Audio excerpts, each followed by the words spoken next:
So we'll be starting off with lesson 2, that is the share and share capital of the company.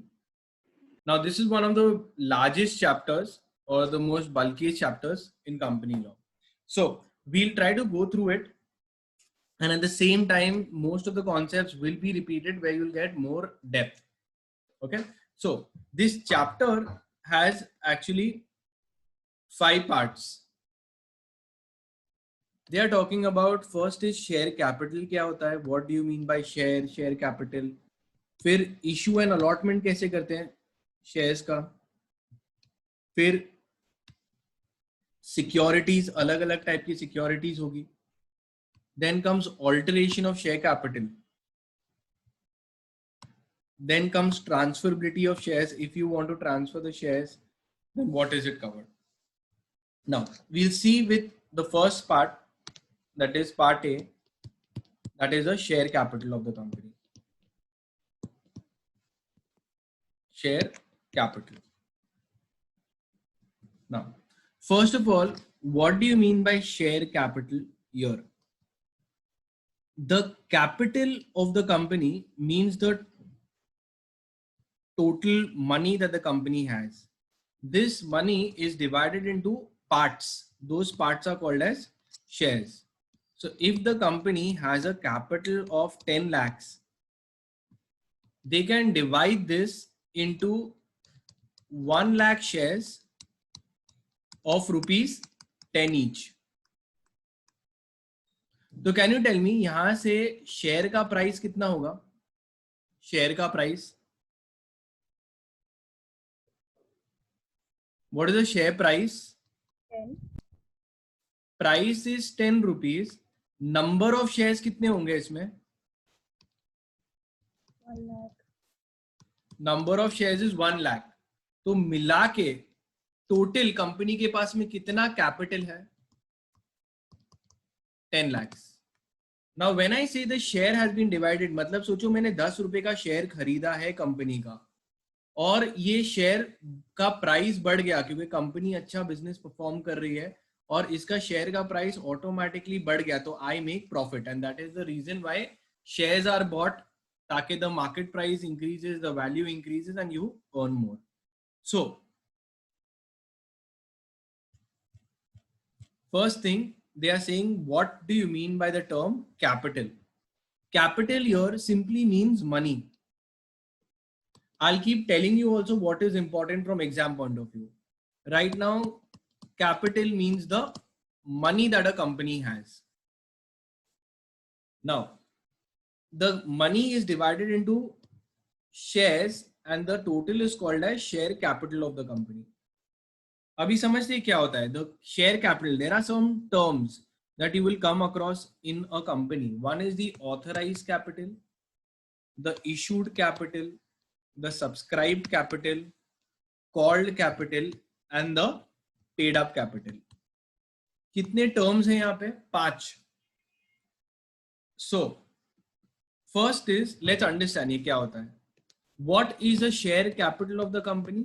Share capital is the total capital of company is called as the share capital.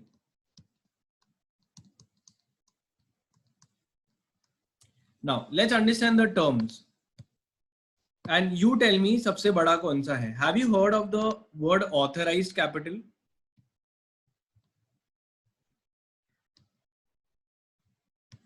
Authorized capital, let's see, सबसे बड़ा क्या होगा? which is called as the authorized capital.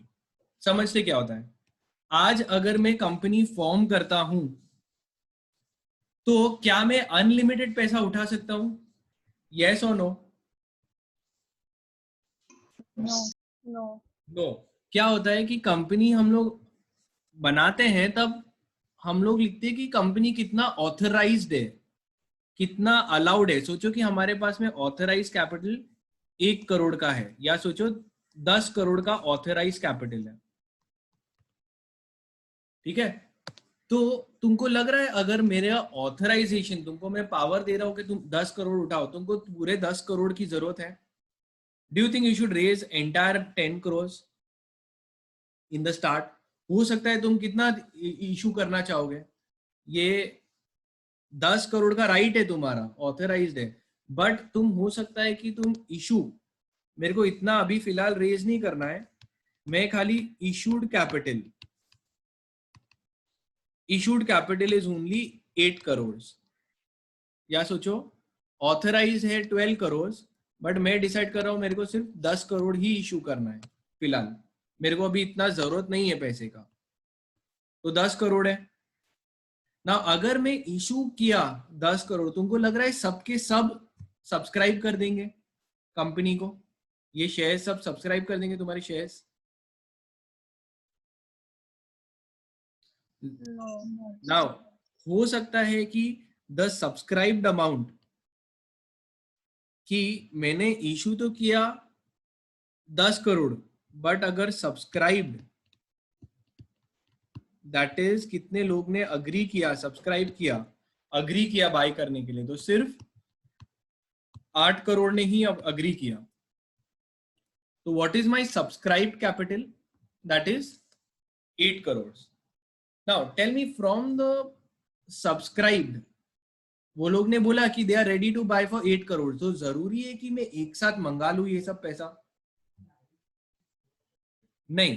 तो subscribe किया तो मैं जब चाहूं मंगा सकता हूं, तो मैं कॉल करता हूं, कॉल्ड अप, अब called up is only 5 crore, मेरे को अभी फिलहाल on the spot you have agreed, people have agreed to give 8 crore, and out of that 8 crore I just want 5 crore now, तो मैं कॉल अप करूंगा, मेरा डिमांड करूंगा कि मुझे यहाँ पे दे दो। अगर मैंने 5 करोड़ डिमांड किया, तुमको लग रहा है पूरा 5 करोड़ आ गया होगा? तो अगर खाली 3 करोड़ लोग ने पे अप किया, तो यहाँ पे क्या आएगा? लास्ट में सबसे छोटा paid up capital of the company,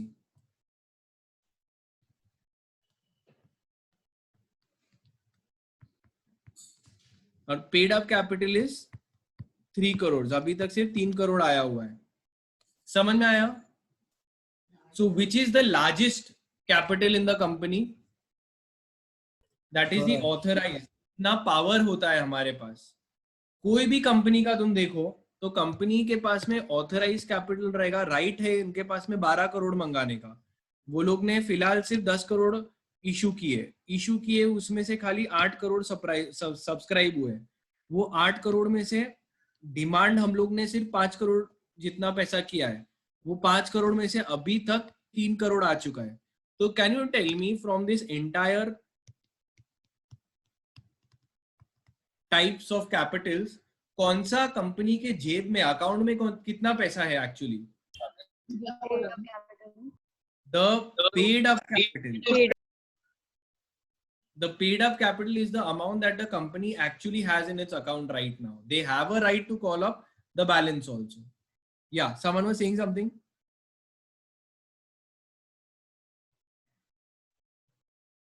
Okay. Now tell me one thing, ये authorized capital तो सबको ज्यादा चाहिए ना? Wouldn't you want your authorized capital to be a lot more? Who decides this authorized capital? Practically बता रहा हूँ, मतलब अगर मैं कंपनी फॉर्म कर रहा हूँ तो ऑथराइज कैपिटल डिसाइड कौन करता है कितना होगा ऑथराइज? कंपनी और the promoters? Who decides the authorise capital? Company, the authorities decide your authorized capital or the promoters? Authorities, promoter. Actually कैसा होता है ये कि जब मैं कंपनी फॉर्म करता हूं ना, जब मैं कंपनी इनकॉर्पोरेट करता हूं, तो खुद प्रमोटर्स बताते हैं, प्रमोटर्स ओनली स्टेट की उनका प्रमोटर्स कौन होता है? जिसने कंपनी फॉर्म किया, वो लोग खुद ही बताते कि उनका ऑथराइज कैपिटल कितना होना चाहिए। तो कोई भी इंसान कम क्यों बताएगा अपना कैपिटल? समझ रहे हो? मैं अपना ऑथराइज, अपना परमिटेड अमाउंट क्यों कम लिखाऊंगा? क्योंकि क्या होता है, तुमको लग रहा है अंबानी के पास में बहुत बड़ा ऑथराइज कैपिटल होगा कि नहीं?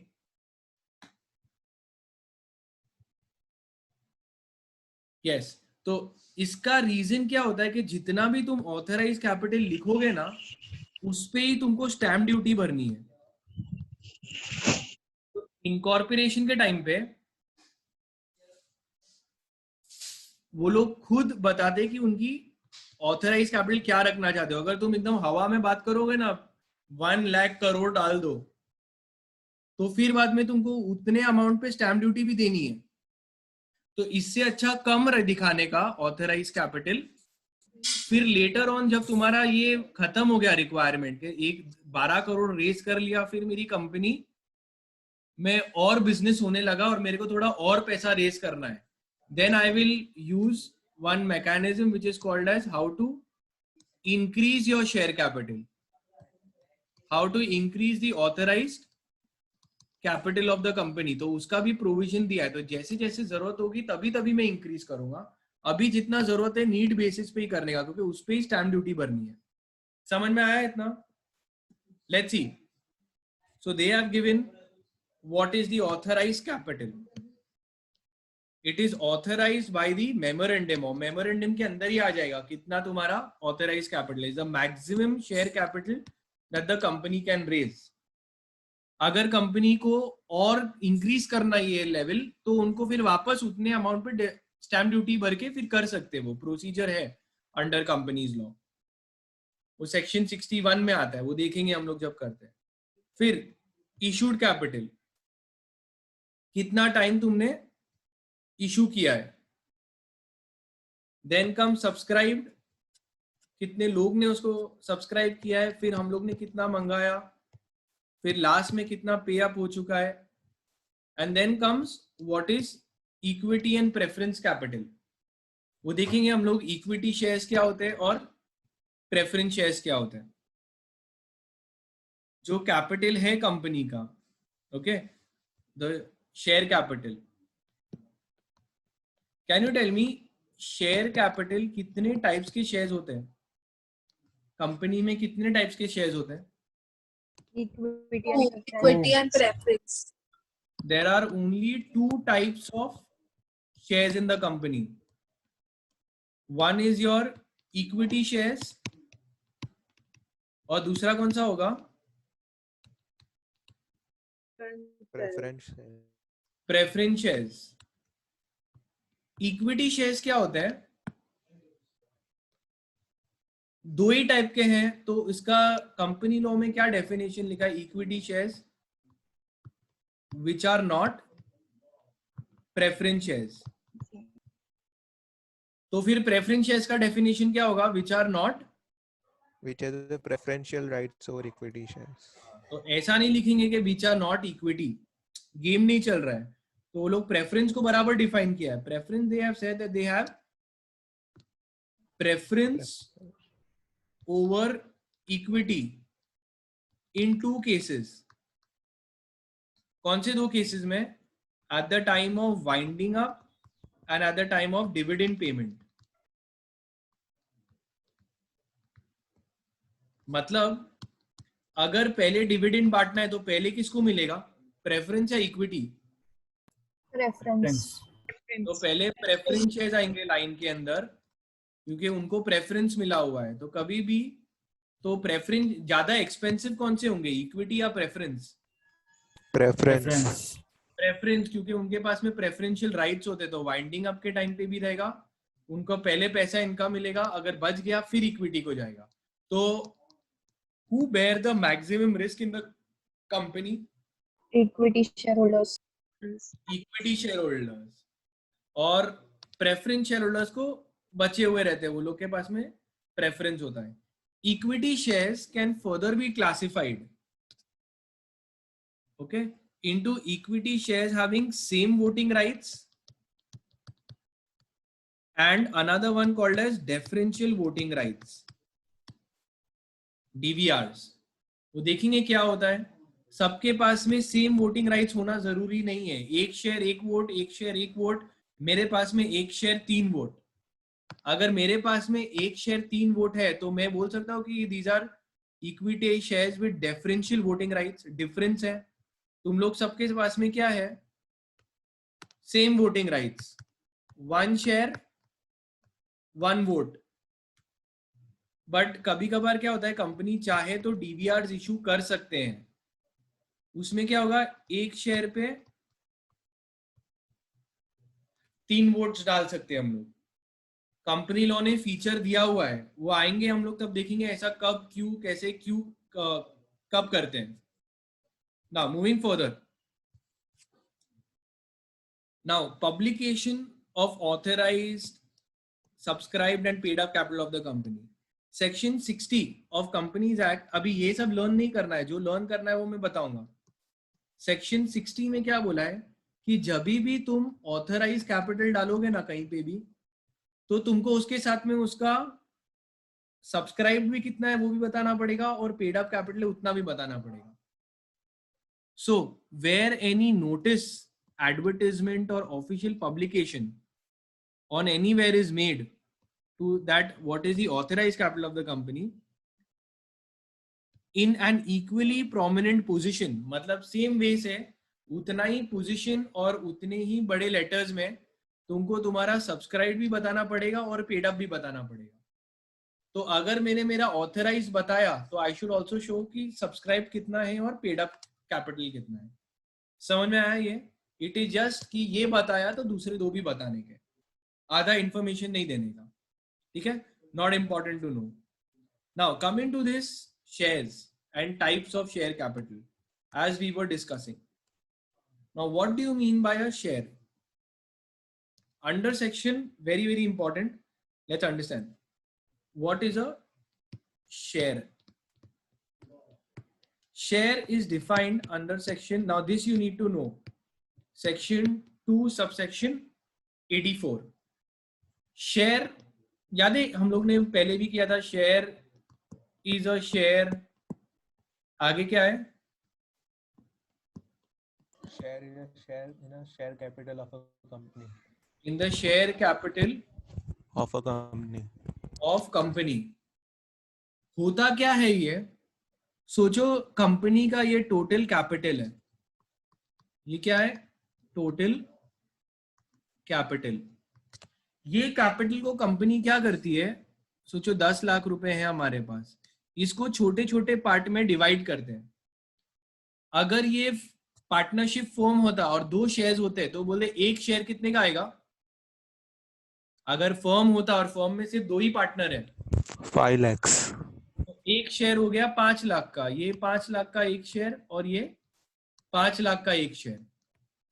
बट अगर मैं शेयर्स और ब्रेक डाउन करूं, 4 बना दूं मैं, तो हर शेयर की वैल्यू कितनी हो गई अभी? 2.5 lakhs. 2.5 लाख. ऐसे करते करते बहुत सारे ऐसे पार्ट्स होते हैं.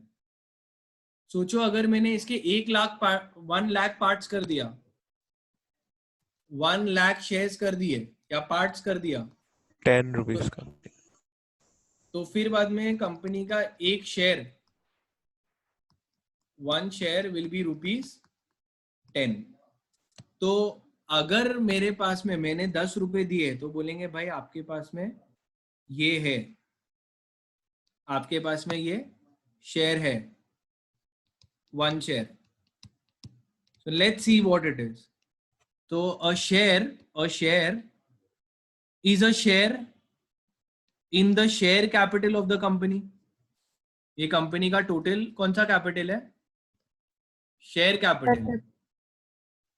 तो शेयर कैपिटल 10 लाख है, 10 लाख का एक पार्ट मेरे पास में है. सो एक्चुअली कितने लोग का मिसकंसेप्शन होता है कि शेयर्स में इन्वेस्ट करना सट्टेबाजी होती है. It is like investing in gambling. Is it like that? Or tell me, aren't you a part owner of the business? Part owner of business, right or wrong? Right. So it is as though we have all contributed collectively. 1 lakh people have come together and contributed 10 rupees, and then they get 10 lakhs and then they do business. So it is a wrong assumption to say that it is gambling. You are a part owner of the company. right? And whatever profits or losses the company makes, you are a part owner of that. Clear it now? Now, ये हो गया what is a share. Further, nature of shares. Tell me one thing, can you transfer shares from one person to another? तुम्हारा ये जो part है तुमने कितने में लिया था? तुमने लिया था 10 रुपए में. अभी हम लोग ने ये जो 10 रुपए लिए कलेक्टिवली शेयर कैपिटल, हम लोग ने उसको इतना अच्छा बिजनेस किया कि 10 लाख रुपए का हम लोग ने कर दिया उसको 20 लाख, डबल कर दिया पैसा. तो तुम्हारा शेयर की भाव जो 10 था वो अब कितना हो जाएगा? 20. राइट और रॉन्ग? जैसे शेयर कैपिटल डबल हुआ तो तुम्हारा भी पार्ट ओनर हो, तुम्हारा भी शेयर डबल हो जाएगा. तो तुम चाहोगे तो इसको बेच सकते हो कि नहीं? Can you sell the shares? Yes. So that is called as transfer of shares. Transfer of shares मतलब क्या? Transfer of ownership in shares. तो कितनी बार मैं ट्रेडिंग करता हूं, मैंने HDFC बैंक खरीदा, HDFC बैंक का भाव खरीदा, उसको नेक्स्ट डे भाव ऊपर चले जाता है, बेच देता हूं मैं. समझ में आया? तो धीरे धीरे I'll teach you all trading also कि how to trade and how to buy shares in the company. Okay, now let's see further. This is given under section 44.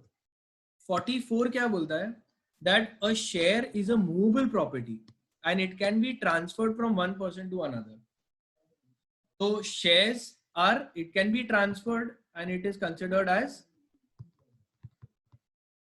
movable property. Movable property कहाँ पे दिया है? Section 44 of Companies Act. Moving further, every share will have a distinctive number. सुना ही है? Section 45. It is called as a distinctive number. ये distinctive number क्या होता है? कभी भी तुम शेयर सर्टिफिकेट देखोगे, ओके, तो उसके ऊपर एक शेयर सर्टिफिकेट नंबर होता है. Let's see, a share certificate दिखता कैसे है?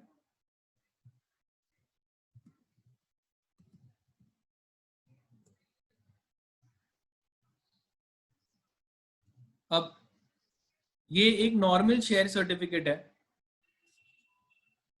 अब यहां पे दिख रहा है शेयर सर्टिफिकेट नंबर दिया हुआ है,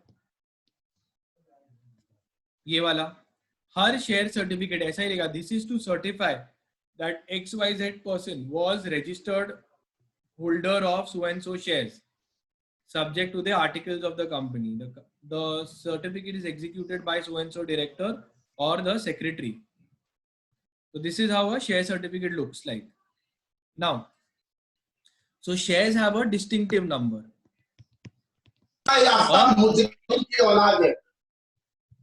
Now see, only physical share certificates will have a distinctive number.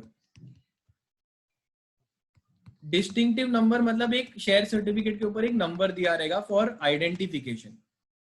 Tell me one thing, electronic shares जो डीमैट में ट्रेडिंग करते हैं, डीमैटिलाइजेशन, ओके, डीमैट मतलब इलेक्ट्रॉनिक शेयर्स. वो डीमैट क्या है देखेंगे.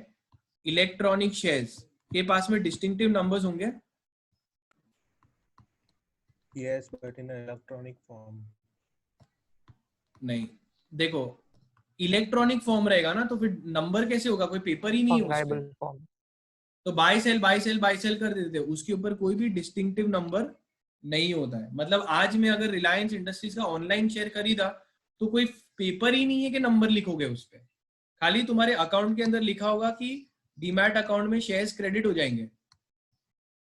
ओके, सो 10 शेयर्स क्रेडिट हो जाएंगे, तो तुमको दिखेगा कि भाई रिलायंस इंडस्ट्रीज का तुम्हारे पास में 10 शेयर्स है.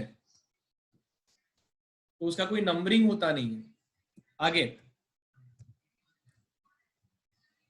We saw equity shares, share capital are of two kinds, equity and preference.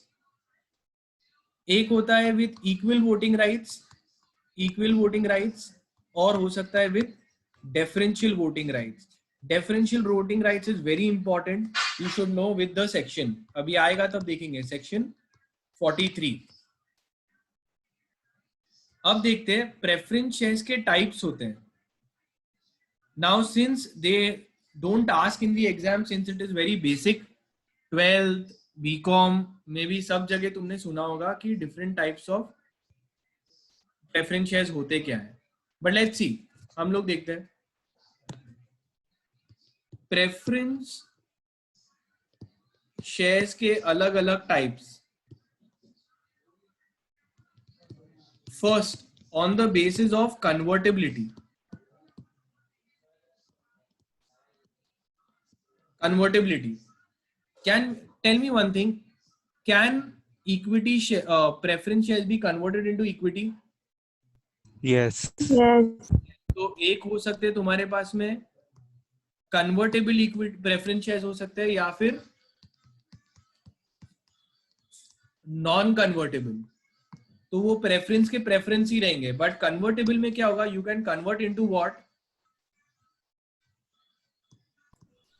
Equity. Equity shares.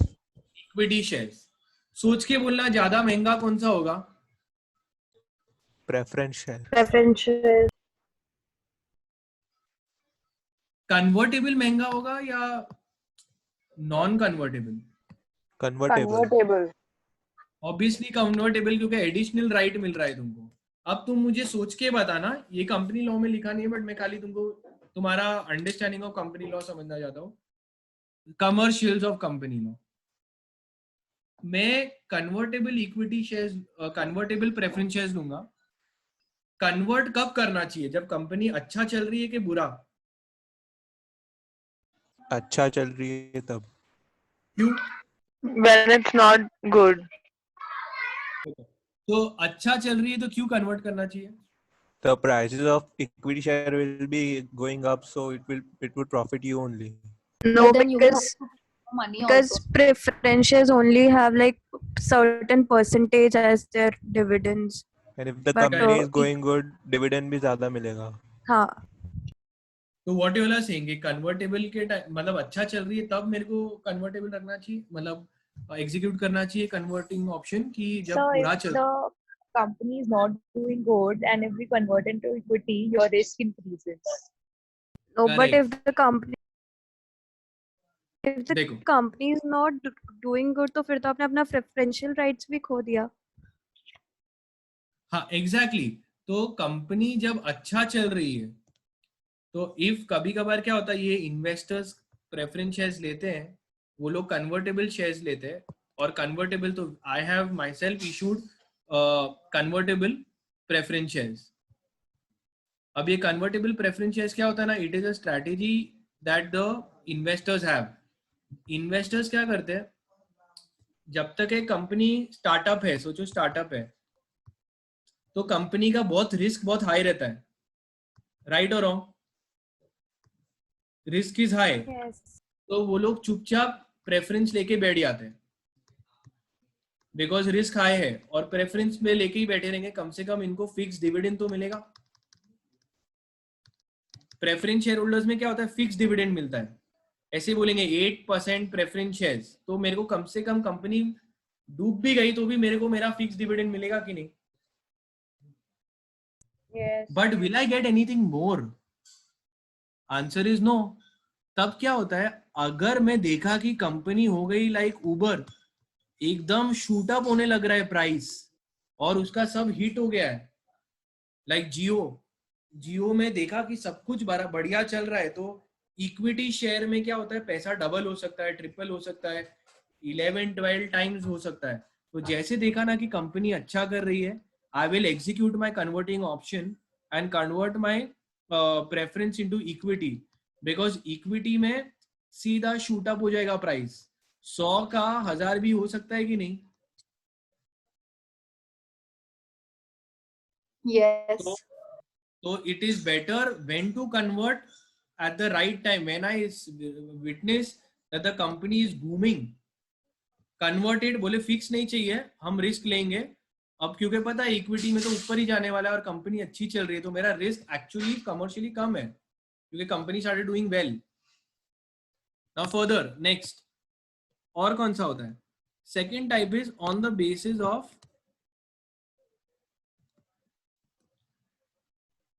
Participating and non, तो कन्वर्टेबल प्रेफरेंस शेयर समझ गए। दूसरा देखते participating and non participating preference shares. So participation,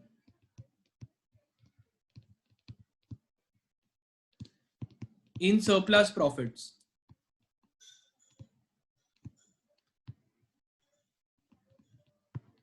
in surplus profit, इसमें क्या होता है कि एक हो सकता है पार्टिसिपेटिंग और एक हो सकता है नॉन पार्टिसिपेटिंग। अब इसमें अगर कंपनी में मैंने बोल दिया कि preference shares are issued at the rate 8%, मतलब मेरे को हर टाइम साल में डिविडेंड कितना आएगा, 8% ही आएगा।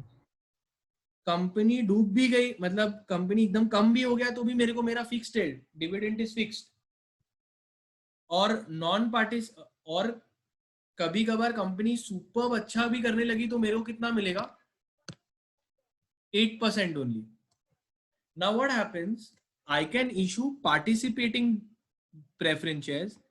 पार्टिसिपेटिंग में क्या होगा, अगर सरप्लस प्रॉफिट हुआ ना above a certain point where the company will decide what is surplus profit, कि इतने के ऊपर चला गया तो आपको extra, you can participate in that extra और मिलेगा।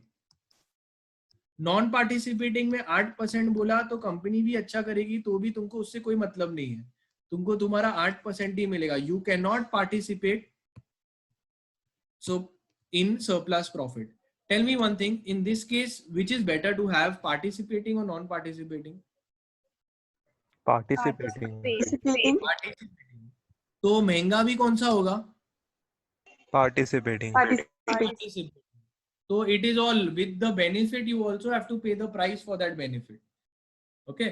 फिर एक दूसरा रहता है, तो company can choose to issue these kind of things. एक नेक्स्ट वाला है which is cumulative and non-cumulative preference shares. तो cumulative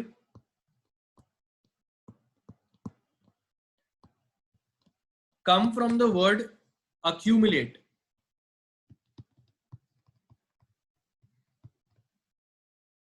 accumulate. अब क्या होता है, सोचो कैसे हम लोग ने बोला कि एक हो सकता है क्यूमुलेटिव और एक हो सकता है नॉन क्यूमुलेटिव। क्यूमुलेटिव में क्या होता है, कभी कभार डिविडेंड बांटना है मेरे को, कितना परसेंट, 8% मेरे को डिविडेंड बांटना ही है प्रेफरेंस शेयर होल्डर्स को। बट मैं बोल रहा हूं मैं कैसे बांटू, मेरा तो लॉस है, पैसा ही नहीं है मेरे पास, तब बांटना पड़ेगा in case of inadequacy of profits. नहीं, तो नॉन क्यूमुलेटिव क्या होगा कि भाई अगर नहीं है तो गया, नहीं है उस साल में, अगर प्रॉफिट हुआ तो देंगे तेरे को, और फिर बाद में अगर बचा तो इक्विटी को जाएगा। तो if there is non cumulative मतलब वो एड ऑन नहीं होगा। अगर 2001 के अंदर लॉस हो गया तो रेवेन्यूज ही नहीं है मेरे पास टू गिव डिविडेंड, तो डिविडेंड देना पड़ेगा, 2001 में नहीं देना पड़ेगा, तो प्रेफरेंस शेयर होल्डर्स हो जाएंगे अनहैप्पी। लाइक क्या यार, प्रेफरेंशियल राइट भी है बट कंपनी ने इतना भी नहीं कमाया कि मेरे को मिलेगा। क्यूमुलेटिव में क्या होता है, अगर 2001 के अंदर लॉस हो गया, मेरे को 8 रुपया देना चाहिए था तुमको शेयर के ऊपर, नहीं दिया मैंने, बट 2002 के अंदर अच्छा खासा प्रॉफिट हो गया, तो ये जो 8 रुपीज है ये बोलेंगे कैरी फॉरवर्ड होगा, और ये तुमको नेक्स्ट ईयर के डिविडेंड में देना पड़ेगा, क्यूमुलेट हो जाएगा, इतना नहीं दिया उतना अक्यूमुलेट होते रहेगा अगर नहीं दिया तो। सो विच इज बेटर, क्यूमुलेटिव और non cumulative? Cumulative.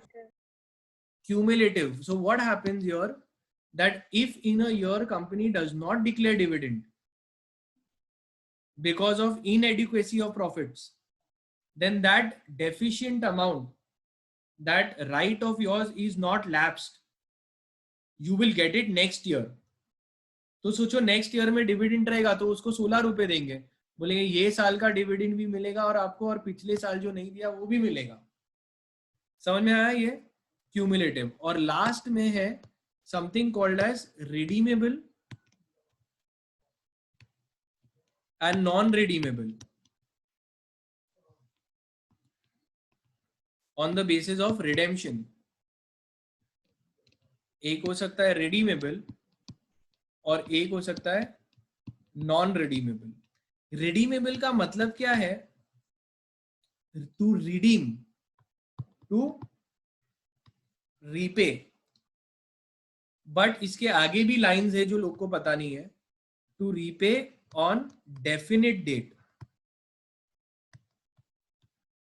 Definite date मतलब मेरे को बोलना चाहिए कि भाई 25 जैन 2025 को आपका पैसा रिटर्न दे दूंगा. Your capital amount I will return it. तो that is called as redeemable.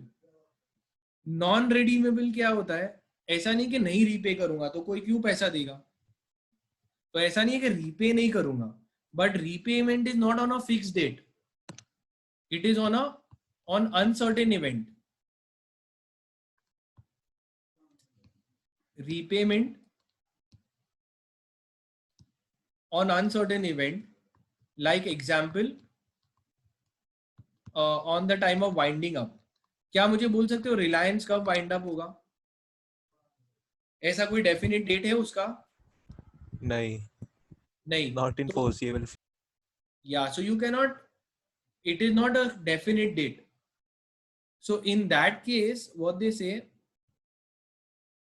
कि as per company law you are not allowed to issue non-redeemable debentures, non-redeemable preference shares. और 20 years के ऊपर नहीं बोल सकता मैं कि मैं तुमको पे करूंगा after 20 years, after 30 years. So जो भी होगा as per law now, all the preference shares have to be redeemed, repaid the principal value within how much time? Within 20 years. Beyond 20 years, we are saying it is non-redeemable. You cannot issue only such preference shares. देखो cumulative में क्या बोला है वो लोग ने? Dividends are accumulated, therefore paid before anything to the equity shares. If the company does not pay dividend in the current year, the preference shareholders will lose their right to claim. Non-cumulative में accumulate नहीं होगा. फिर convertible में they can convert into or equity shares. Participating में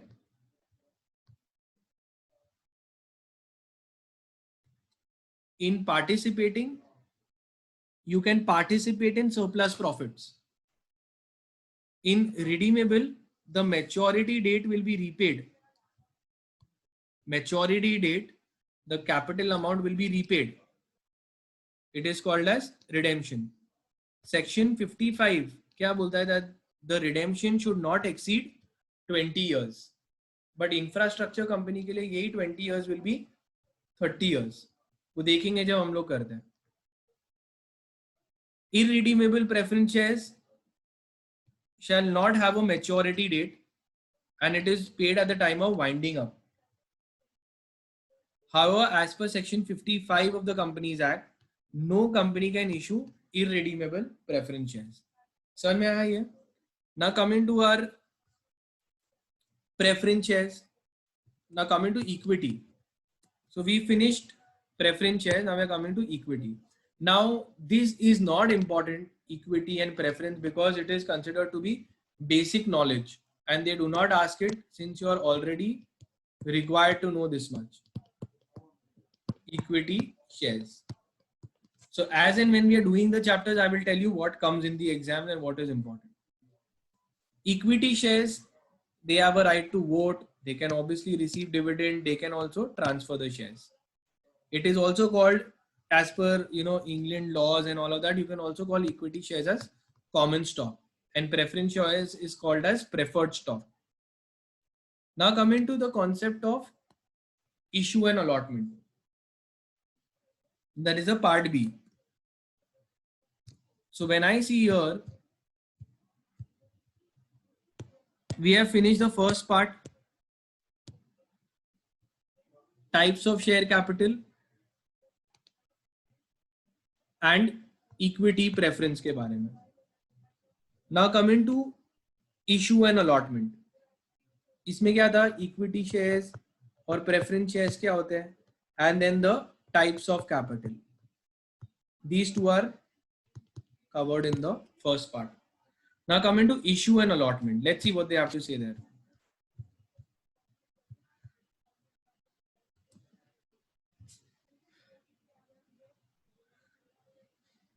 Overview of issue of securities.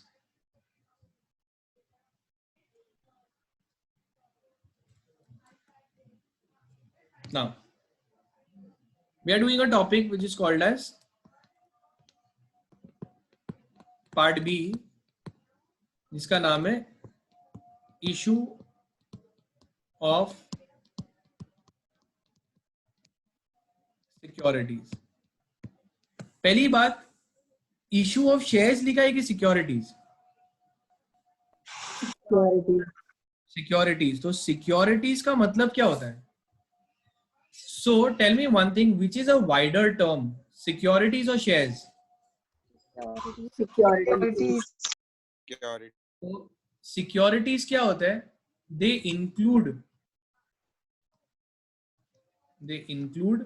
Everything. क्या क्या include कर सकते हैं? Obviously they include equity shares. और क्या क्या? They include preference shares. और क्या इंक्लूड कर सकते हैं? तुमको जो पता होगा वो भी इंक्लूड कर सकते हैं, जो नहीं पता है, जो भी टाइप का फाइनेंशियल इंस्ट्रूमेंट है ना, सब कवर हो जाता है इसके अंदर. सो इंक्लूड्स. अब देखना, तुमने सुना है इक्विटी शेयर के बारे में, शेयर्स के बारे में, तो it include shares. It also includes debentures. सुना है डिवेंचर्स के बारे में? बट क्या है पता नहीं अपने को इतने अच्छे से, वो आएगा later on, but we know that there something it exist. तो equity share include shares, debentures. Mutual fund के यूनिट सुने? Yes. Yes. तो म्यूचुअल फंड्स भी होता है, तो म्यूचुअल फंड के यूनिट भी कवर हो जाते हैं इसमें. नेक्स्ट, चिट फंड सुना है? तो खाली Yes. सुना ही है तुमने, बट खाली अपने को जानना है कि वो इट कवर्स दैट ऑल्सो. तुम जो भी फाइनेंशियल इंस्ट्रूमेंट बोलोगे, it covers everything. Have you heard of something of derivatives? Yes. Share market में डेरिवेटिव्स होता है, तो वो भी इंक्लूड करता है डेरिवेटिव्स. देन कोई भी अदर यूनिट हो गया etcetera, it covers all kind. अभी क्या है ये सब जानना जरूरी नहीं है. जब मैं सिक्योरिटीज बोल रहा हूं तो खाली शेयर्स पे नहीं होती है बात. कोई भी टाइप का इंस्ट्रूमेंट तुम पैसे इशू कर सकते हो और पैसे उठा सकते हो. Right. Now coming to your issue of securities. The issue of securities is covered under your company law. Do you think this is a important topic, issue of securities? Yes. मतलब तुम ही देखो ना, कंपनी क्या करती है, shares issue करती है, securities issue करती है, और इन रिटर्न क्या लेती है? Money. अगर एक मनी, तो कंपनी है इधर, और यहाँ पे कौन है? इन्वेस्टर्स. Investors. तो कंपनी बोलती है मेरे आप सिक्योरिटीज पकड़ो, जो भी चाहिए मैं इशू कर सकता हूँ, और इन रिटर्न इन्वेस्टर्स ये कंपनी में इन्वेस्ट करते हैं by giving the money. They believe that the company will double up the money, etcetera etcetera etcetera. Okay, so this process of getting the money from the investors is called as issue of securities. Company sells the securities, and in return they get the funds. Now let's see company law में कहाँ पे mentioned है और इसकी क्या provisions है. Because many A times IPO आता है, एफपीओ आता है, पैसे उठाती है पब्लिक के पास से. सो under Companies Act you have chapter 3 जिसका नाम है prospectus and allotment of securities.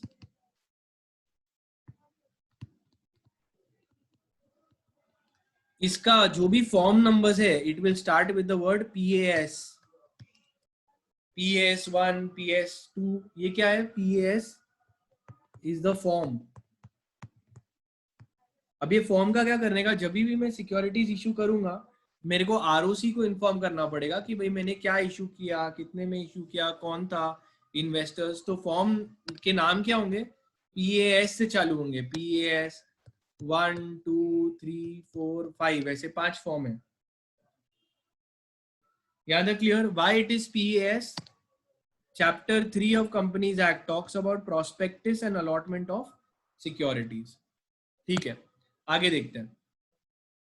अब ये चैप्टर के अंदर you have section 23. Section 23 talks about issue of securities. ये सिक्योरिटीज दो टाइप की कंपनीज इशू कर सकती है. एक है अपना प्राइवेट कंपनी और दूसरी है अपनी public companies. Okay, so who can issue securities? Can a private company issue securities? Yes. Can private company issue securities? Yes. Yes or no? Yes. But not to अभी the general public. पब्लिक को नहीं issue कर सकते, अपने member को तो issue करेंगे ना. 2 जन है तो 2 जन को तो शेयर तो देने पड़ेंगे ना. तो प्राइवेट कंपनी ऑब्वियसली 2 भी मेंबर्स होते तो 2 मेंबर्स को भी तो शेयर्स इशू करने पड़ेंगे. So private company can also issue something called as right issue. Right issue भी कर सकते हैं. सेकंड चाहिए तो बोनस इशू भी कर सकते हैं. और थर्ड है तो वो लोग प्राइवेट प्लेसमेंट भी कर सकते हैं. प्राइवेट प्लेसमेंट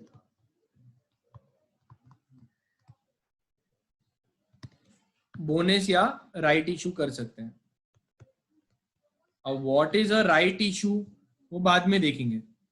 बट क्या है कि प्राइवेट कंपनी क्या इशू कर सकती है एंड पब्लिक कंपनी क्या कर सकती है.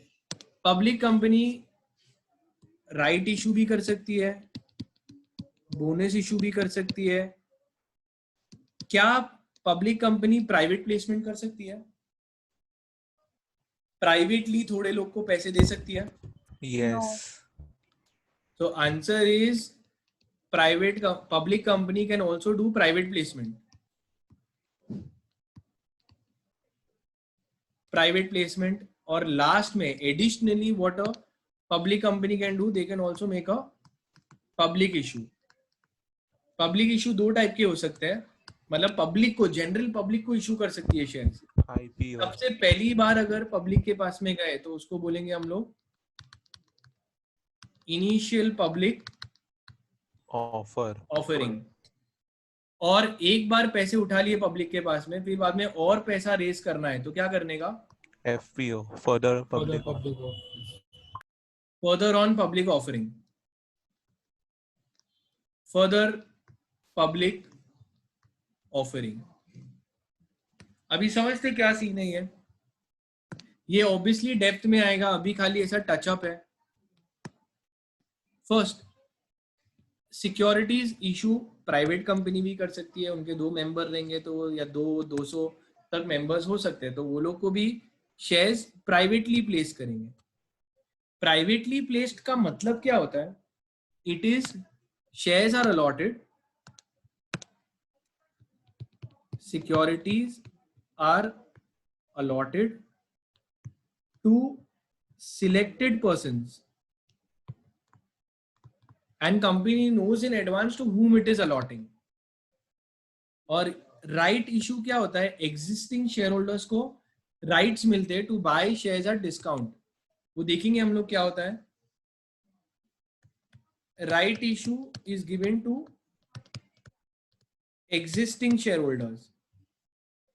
Now tell me one thing, existing share holders को सस्ते में इशू करने का क्या महंगे में?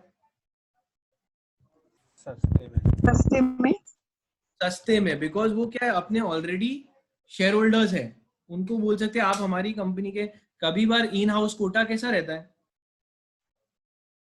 तो वैसे बोल सकते हैं आप हमारे ऑलरेडी कस्टमर हो, आप हमारे ऑलरेडी शेयर होल्डर्स हो, आपको एडिशनली हम लोग इशू कर रहे हैं ये सस्ते रेट में, अगर आपको चाहिए तो खरीद सकते हो। तो if you go to see Reliance Industries, so अभी रिसेंटली उसका राइट इशू आया था। So Reliance Industries right issue, तो हम लोग ने पार्टिसिपेट किया था उसमें, we were already shareholders, तो वो लोग ने इशू किया था।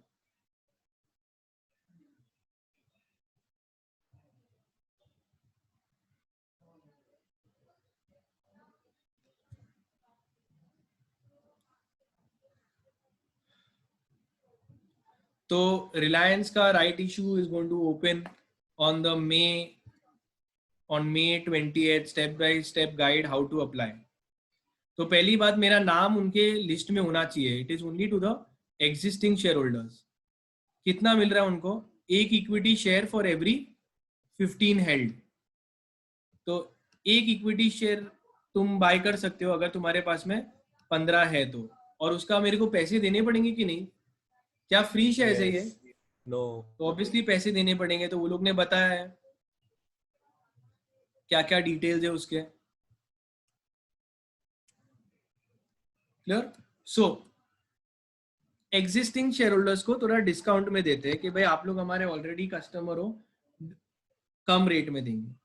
प्राइवेट प्लेसमेंट, प्राइवेट कंपनी भी कर सकती है, पब्लिक कंपनी भी कर सकती है। तो देखते क्या है, ऐसा नहीं कि पब्लिक कंपनी हमेशा पब्लिक को ही इशू करेगी।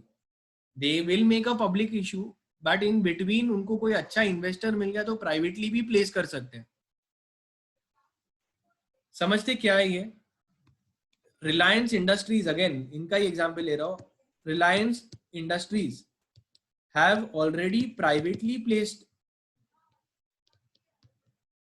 अभी रिसेंट प्राइवेट प्लेसमेंट किया वो लोग ने, एग्जिस्टिंग थोड़े ये लोग ने इशू किया, selling stocks to Jio and Facebook and Google. Facebook को नहीं लॉन्च किया ये लोग ने, फेसबुक को जियो के फिर और किसको दिया था वो लोग ने? Google. Abu Dhabi investment. Abu Dhabi का भी कोई इन्वेस्टमेंट था। तो सी रिलायंस रेजेस मनी, तो अभी वो लोग ने कितना रेज किया? Anybody knows in total in the last few months how much they have issued? Something 58,000 crores। 50,000 crore. क्या लग रहा है दूसरों को कितना पैसा रेज किया रिलायंस ने इन द पास्ट 8 months और something? Mega gas?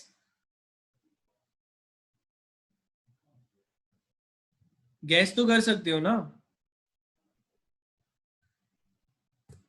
1 lakh crore 100,000 जितना। crores. How much they have raised?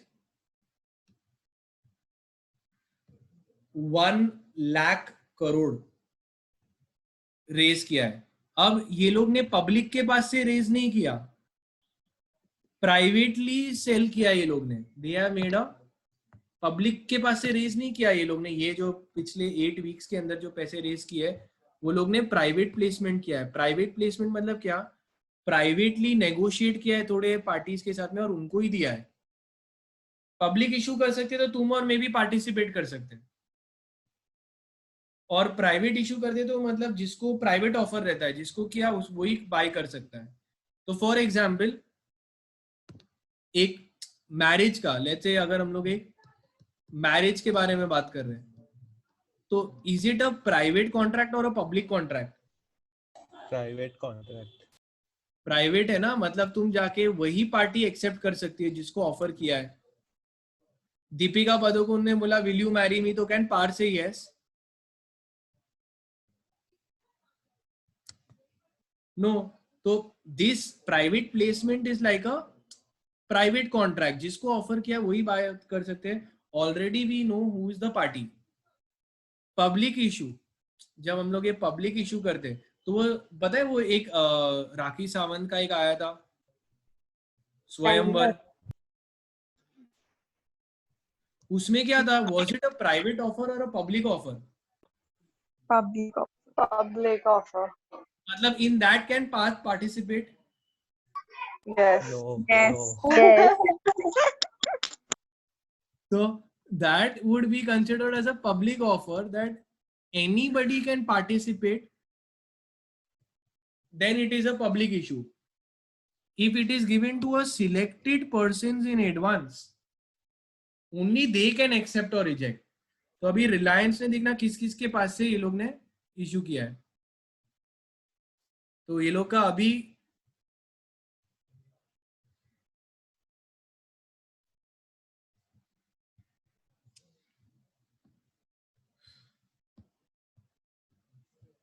so Dhirubhai Ambani is, you know, nicely making money. Now, Reliance announces investment worth this to offer this. It is not given to everybody. This offer was given to Facebook 9%, Silver Lake को 1% दिया, Vista, Atlantic, you know, PIF, all of this को ये लोग ने इतना stake बांटे पैसा raise करके. तो कितना स्टेक बांटा वो लोग ने अभी तक, कितने शेयर्स बेचे? 24% ऑफ द कंपनी बेच दिया वो लोग ने. कितने पैसे के लिए? 1 लाख करोड़ के लिए. तो ये सबको नहीं बांटा है, खाली मुकेश अंबानी ने यही कंपनीज के साथ में कॉन्ट्रैक्ट किया. क्लियर है ना? So this is called as a private placement. This private placement will be covered in depth later on. Right now we are just doing touch up from how much is there in the module. Let's see. So we have seen you can make a IPO.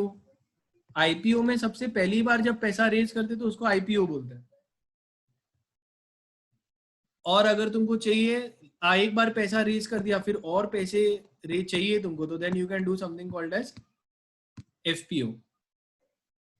So part 3, this is important. Part 3 of Companies Act deals with prospectus and allotment of securities. Section 23 says that a public company can make a public issue. Private placement also it can make. Privately कोई investors को allot कर सकते हैं. और third, right issue और bonus shares भी कर सकते हैं. प्राइवेट कंपनी क्या कर सकती है? खाली बोनस और राइट इशू और प्राइवेट प्लेसमेंट. इनके लिए कौन सा मायने नहीं दिया है अलाउड? कौन सा अलाउड नहीं है? ये जो Public issue. तो देखोगे पब्लिक इशू नहीं मिला है इनको. सो private company can not make a public issue. अब आ रहा था सिक्योरिटीज का डेफिनेशन क्या है. Securities is defined under section 2 subsection 81. अब हम लोग ने देखा था सिक्योरिटीज यहाँ पे कर रहे थे. ये डेफिनेशन कहां पे दिया है? Section 2 subsection 81 of companies act. तो अगर तुम कंपनीज एक्ट 2013 पढ़ोगे और सेक्शन 2 सबसेक्शन 81 में जाओगे तो तुम देखोगे कि द सेक्शन 2 क्या बोल रहे डेफिनेशन में? Securities is as defined under 2H of SCRA Act. तो बोल रहे कि भाई डेफिनेशन ऑफ सिक्योरिटीज क्या है? बोल रहे आप जाओ section 2H of securities contract regulation act 1956. तो when I go in section 2 subsection 81 मेरे को किधर भेज रहे वो लोग? ये ऐसा गवर्नमेंट डिपार्टमेंट जैसा है कि नहीं? मैं गया इधर देखने के लिए 281 के अंदर सिक्योरिटीज का डेफिनेशन, तो बोल रहे हैं it will have the same meaning as given under 2H of SCRA. तो SCRA जब ओपन करूंगा मैं तो मेरे को दिखेगा securities includes all this. So securities वो relevant section that is section 2H of SCRA says that securities includes everything: shares, derivatives, units of CIS, जो तुमको आता है, जो नहीं आता है, वो सब कुछ वो धीरे धीरे करके तुमको आएगा.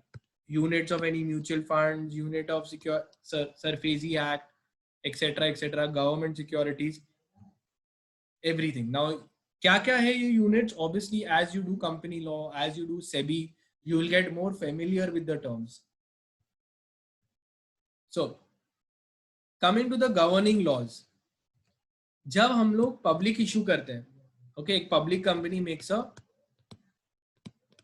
Public issue. Tell me one thing, ज्यादा लॉज प्राइवेट इशू में होगा या पब्लिक इशू में? Public issue. Public issue. तो पब्लिक इशू में तुमको कंपनी लॉ तो फॉलो करना ही है. इन एडिशन टू दैट सबसे बड़ा रेगुलेटर आ जाता है, क्या नाम है उसका? SEBI. SEBI. SEBI, security exchange board of India. अब SEBI is nothing but a watchdog of the security market. Watchdog of securities market.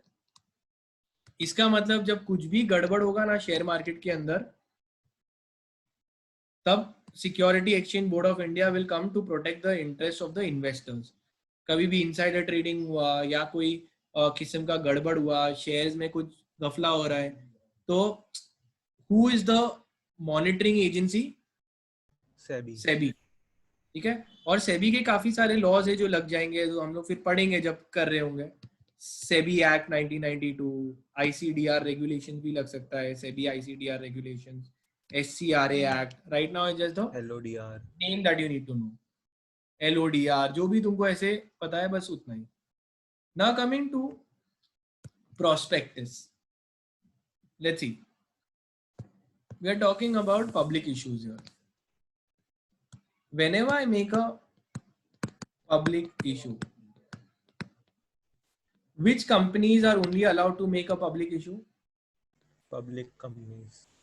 Only public companies. Okay. Now, ये पब्लिक को तुम इशू करवाना है. ओके. पब्लिक को मैं चाहता हूं कि तुम लोग सब पब्लिक हो, मेरे शेयर्स में प्लीज बाय करो. तो वो लोग क्या इशू करेंगे, कौन सा डॉक्यूमेंट इशू करेंगे जिससे लोग आएगी उधर ये सब्सक्राइब करने? Prospectus. तो company, the in order to make a public issue, the company issues something called as prospectus. Now tell me one thing, ये जो prospectus है तुम्हारे कॉलेज में भी ज्वाइन किया है तुमने, तो कॉलेज के अंदर भी prospectus होता है. Can you tell me what is a prospectus? Invitation. It gives information about the shares. Information about the sale. Very good. Anything else? It gives the price band of the shares. Price band, price will be given. Okay. Anything else? Information about the company, balance sheet, Information about the company. investors. अभी data. तुम लोग सब एक important चीज भूल गए, मतलब कभी भी Invitation to the company. Very good. मतलब क्या होता है कि खाली प्रोस्पेक्टिस कॉलेज का तुम अपना ब्रैगिंग करने के लिए कॉलेज नहीं दे रही है. कॉलेज तुमको खाली प्रोस्पेक्टिस में उनका वाइटल डिटेल्स करने के लिए नहीं है. वो एंड में जाओगे ना तो एक लेटर रहेगा, please subscribe to our college now by paying the fees. So why are they issuing the prospectus? So that you join the college, right or wrong? Same way, prospectus is a document. It is issued to public. Okay, giving them an invitation to subscribe to their securities.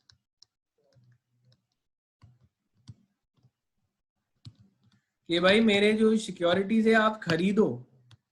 तो उनका objective खाली vital information देना नहीं होता है. No doubt vital information होता है उसमें, but why are they giving you the vital information? ताकि तुम उनके सिक्योरिटीज को क्या करो, सब्सक्राइब करो, खरीदो. Okay. Now prospectus, let's see what they have given. इसका सेक्शन कौन सा है? Section 2 subsection 70 defines what is a prospectus. A prospectus means any document issued as a prospectus includes these two: inviting offers from public for the subscription of any of its securities. So it is a document inviting offers from public for subscription. क्यों invite कर रहे हो? To subscribe and purchase any of its securities. अब ये लोग ने यहाँ पे डेफिनेशन में क्या दिया है? दो वर्ड्स यूज किए, शेल्फ प्रोस्पेक्टिस और रेड हियरिंग प्रोस्पेक्टिस. सो प्रोस्पेक्टिस ये तो दिया है, definition is under section 2 subsection 70, and they say prospectus includes two types of prospectus. एक है shelf prospectus और दूसरे का नाम है red herring prospectus. Shelf prospectus दिया हुआ है सेक्शन 31 के अंदर और रेड हियरिंग प्रोस्पेक्टिस दिया है सेक्शन 32 के अंदर. 32. सो क्या दिया यहाँ पे? Red herring prospectus in section 32 and self under section 31. अब क्या है वो देखेंगे हम लोग. पहले देखते हैं. Prospectus red includes red herring prospectus, include shelf prospectus. ये red herring prospectus होता क्या है? Shelf prospectus होता क्या है? Any other document also that you issue as a prospectus, कोई दूसरा भी document कुछ भी बोल के करो, or any notice, advertisement, inviting offers can also be considered to be a prospectus. But दो कौन से words है important? Shelf and red herring. Now वो देखेंगे क्या है जो प्रोस्पेक्टिस होता है. General rule apply to prospectus. Tell me one thing, क्या प्रोस्पेक्टिस के अंदर गलत इंफॉर्मेशन, एग्जैजरेटेड इंफॉर्मेशन लिख सकता हूं मैं? No. No. So section 26 important that you need to know. वो लोग क्या करते हैं? Market is important. इसके अंदर वो लोग बोल रहे हैं matters to be stated in the prospectus. Matters to be stated in prospectus. अब अगर मैं एक कंपनी का प्रोस्पेक्टिस देखूंगा तो उसमें क्या क्या लिखा होगा तुम्हारे हिसाब से? क्या लिखा होगा? मैं अगर कोई प्रोस्पेक्टिस देख रहा हूं तो Name of the directors, balance sheet. तो details of company, details of directors, फिर और Scope of business of the company. तो क्या बिजनेस कर रही है कंपनी, और कुछ. Worth of the company. What you saying? Worth of the company, like capital and everything. Very good. The valuation of the company or net worth of the company, as you are saying. The capital, कितना authorized capital, कितना paid up capital, फिर और कुछ. Share price. Very good. सबसे important चीज तो भूल ही गए तुम लोग. भाव क्या है? मतलब चलो ठीक है, सब जाना पहचाना सब अच्छा, बट कितना, एक शेयर का भाव कितना है? That is called as the price. So this is a vital information. तुम बताओगे ना कितने का भाव है, तब जाके पैसा दूंगा मैं. दूसरा, ये प्रोस्पेक्टिस में सेक्शन 26 क्या बोलता है? That there should be true and fair disclosures. True and fair disclosures होने चाहिए.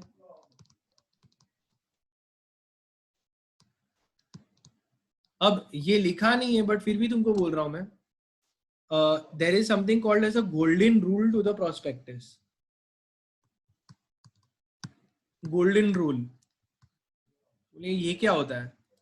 टेल मी वन थिंग, अगर मेरे प्रोस्पेक्टिस में complete 100% true and fair disclosures दिए, can I still have fraud? Can it still be fraudulent?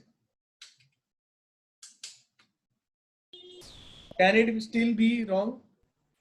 Yes.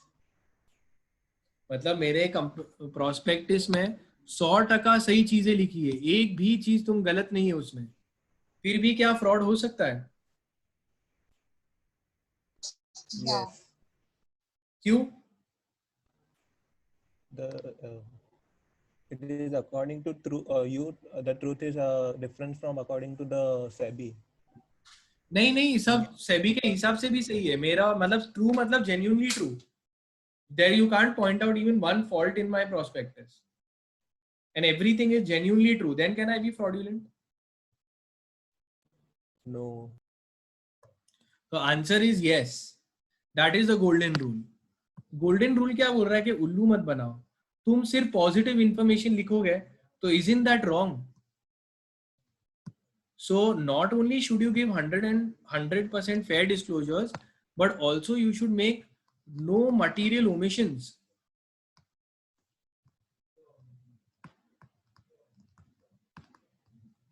अगर material omissions है तो then it can be said to be deceiving. For example, मैं खाली asset की details डाल दूं, liabilities नहीं डालता हूं कि मैंने लोन उठा के कंपनी चालू कर रहा हूं, तो गलत नहीं है। मैं ये नहीं बताऊं कंपनी को कि मेरे डायरेक्टर्स के ऊपर केस हुआ है, मैंने कितने पेंडिंग लिटिगेशन मेंशन नहीं किए हैं, तो that is also fraudulent. Let's see.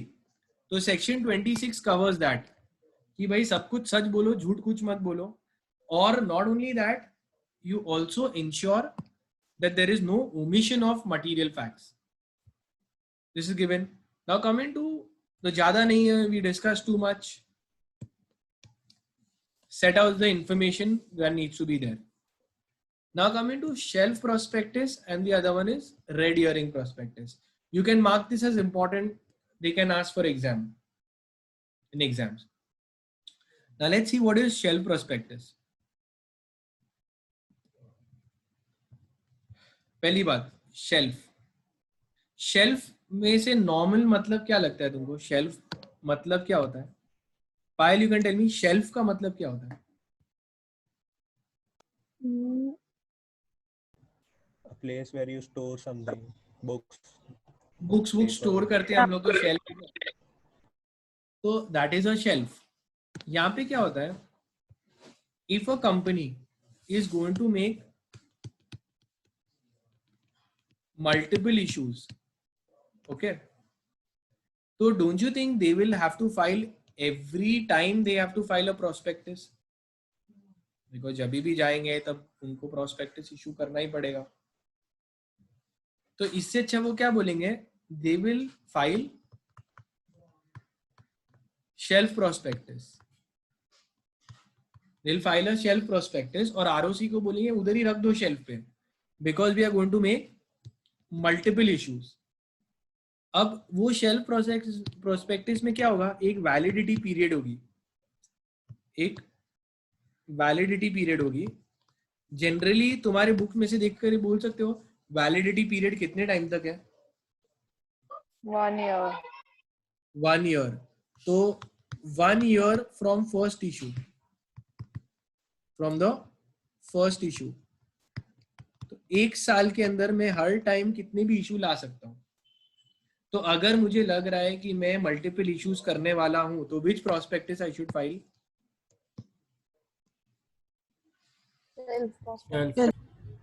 Shelf prospectus. So every time I go for a issue, do I have to file prospectus again?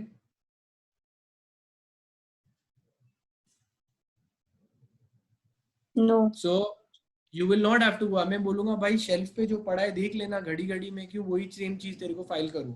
बता तो दिया कि साल में बहुत बार जाने वाला हूं मैं। So here you don't have to file. Then you don't have to file prospectus every time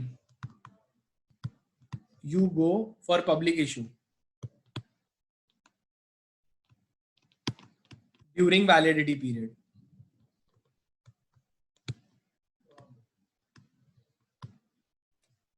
वो 1 साल के अंदर मैं कितनी भी बार जा सकता हूँ, और मेरे को घड़ी घड़ी बताना नहीं है। But tell me one thing, तो प्रोस्पेक्टिस में बोल रहा हूँ तेरे को प्रॉब्लम क्या है घड़ी घड़ी फाइल करने में? तो बड़ी घड़ी घड़ी फाइल करने में क्या प्रॉब्लम आता है? Cost. Time consuming. Compliance cost. Every time I have to file the same thing. When I'm telling you I'm going to go for multiple times, तो एक ही बार का शेल्फ में फाइल करके रख देने का वहां. सर में आया तो to save time, to bring in a public issue in a faster manner, shelf prospectus is issued. Now central government बताएगी कि कौन सी कंपनीज को अलाउ करेंगे ये लोग ऐसे शेल्फ प्रोस्पेक्टस फाइल करने के लिए. But every time you go for a public issue, don't you think चल भाई प्रोस्पेक्टस मत फाइल कर, बट क्योंकि प्रोस्पेक्टस के लिए अप्रूवल लेना पड़ता है घड़ी घड़ी, तो कम से कम कुछ तो डॉक्यूमेंट फाइल करो कि हमको भी रिकॉर्ड्स में मेंटेन हो. So every time you go for an issue is made, prospectus मत फाइल करो, बट बुक में से देख के बोल सकते हो क्या फाइल करना है. Information memorandum. File information memorandum में. इंफॉर्मेशन मेमोरेंडम क्या होता है कि खाली मैं खुद इंफॉर्म करके चले जाता हूं. अब तुम मुझे बताओ कितने प्रोस्पेक्टस रिक्वायर्स अप्रूवल. तो डोंट यू थिंक अप्रूवल जब तक ये नहीं आएगा मेरे हाथ रुके हुए, I can not go for issue. But information memorandum क्या होता है, you are just informing, you don't need an approval, no approval required. अब कभी कभार क्या होता है, कोई चिल्ड्रन रहता है, दो टाइप के चिल्ड्रन होते हैं.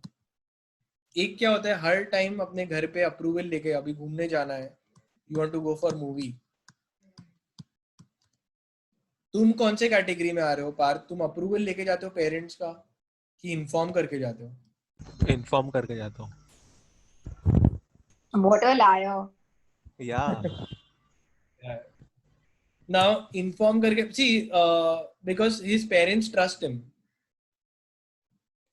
उसे हाँ पता है कि ये सीधा लाइब्रेरी से वहीं जाने वाला है वो मूवी के लिए, तो चलेगा. He must have studied 18 hours a day and then he has to go. So then we will tell ठीक है भाई, for such kind of companies you just file a shelf prospectus. In the entire year you can go for as many issues as you want and just inform us. But tell me one thing, if Parth is caught once, then every time he goes for the movie, then क्या करना पड़ेगा उसको? Approval लेना पड़ेगा. Yeah. कितने ऐसे बच्चे रहते हैं, they are under surveillance, constant surveillance, because parents don't trust them. So then every time they step out of the house, they have to take approval. तो same way prospectus का drawback क्या है? Approval लेना पड़ता है. So it becomes time consuming. So what happens? They tell कि multiple issue कर रहे हैं, तो shelf prospectus एक ही बार फाइल करो. Multiple issue करेंगे तो हर टाइम prospectus की जरूरत नहीं है, खाली information memorandum फाइल करो और आगे बढ़ो. ठीक है? Now let's see the keywords. Shelf prospectus means the prospectus in respect of securities included therein. तो बताएंगे कौन से securities issue करने वाले हैं. For subscription of one or more issue over a certain period of time. तो you have to more issues होने वाले, multiple issues होने वाले within the time period. So further without issue of further prospectus. So in simple terms, self prospectus is a single prospectus for multiple public लिखा है, multiple issues. Issuer is permitted to offer and sell the issues without a separate prospectus for each act of offering for the validity period. SEBI बताएगा कि कौन सी companies ये prospectus file कर सकते हैं. Such prospectus is to be submitted at the stage of the first offer, indicate a period not exceeding 1 year for the validity. ये validity का 1 year will commence from the first day of the offer. But क्या file करना पड़ता है? A information memorandum is filed by the company giving the full details के नया कौन सा है, क्या है, सब देना पड़ेगा. Can you read and tell ये इंफॉर्मेशन मेमोरेंडम कौन से फॉर्म में होगा? Format PS2. Yes, too. it will be in PAS2 information memorandum. Mark it as important. Okay, they have to file. That is it. Now coming to another type of prospectus which is red herring prospectus. Red herring prospectus क्या होता है? ये भी interesting है. ये इसके ऊपर detail SEBI में भी आएंगे और फर्दर ऑन भी आएगा. Now we are just trying to understand. जब इशू करते हैं, इशू ना, I am explaining full background के साथ. इशू दो टाइप के होते हैं. या तो फिक्स्ड प्राइस इशू हो सकता है या बुक बिल्डिंग इश्यूज हो सकता है. बुक बिल्डिंग इशू जब इशू करते हैं तब दो टाइप के इशू हो सकते हैं. फिक्स्ड प्राइस इशू में क्या होता है? प्रोस्पेक्टिस इशू होता है. Prospectus is issue and in this prospectus you have one price given. Now Advait, you're there? Yes, sir. Yeah. Advait, तुम बताओ, तुम्हारी एक कंपनी तुमने चालू किया A लिमिटेड. ये A लिमिटेड के शेयर्स तुम बेच रहे हो. तुम मुझे बोल सकते हो कि तुम कितने में बेचना चाहोगे? तुम्हारा कंपनी का एक शेयर कितने में बेचना चाहोगे? Randomly any 10 figure. rupee. कितना? 10 rupee each. 10 rupees. Okay. Now rupees 10 each. पुराने जमाने में ऐसा ही करते थे, फिक्स प्राइस कर देते थे शेयर का भाव 10 rupees each. अब क्या हुआ कि हो सकता है public was ready to give अद्वैत मोर देन 10. हो सकता था कि नहीं कि public could be ready to pay more also. Yes. पे मोर और तो लॉस नहीं हुआ उनको. और दूसरा भी केस हो सकता है, दे वर मे बी 10 rupees से nobody accepted his offer, they were ready for 8 rupees 8 only.